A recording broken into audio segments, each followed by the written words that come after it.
Hello guys, আসসালামু আলাইকুম। আপনাদের কাছে নিয়ে আসছি নতুন একটা ভিডিও। আপনার কার ওয়ার্কশপ আরও উন্নত করার জন্য আপনি নিতে পারেন আমাদের কাছ থেকে ওয়ান পোস্ট কার ওয়াশিং লিফট। ধন্যবাদ।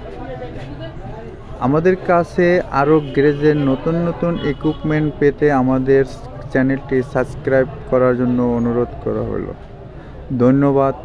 আসসালামু আলাইকুম।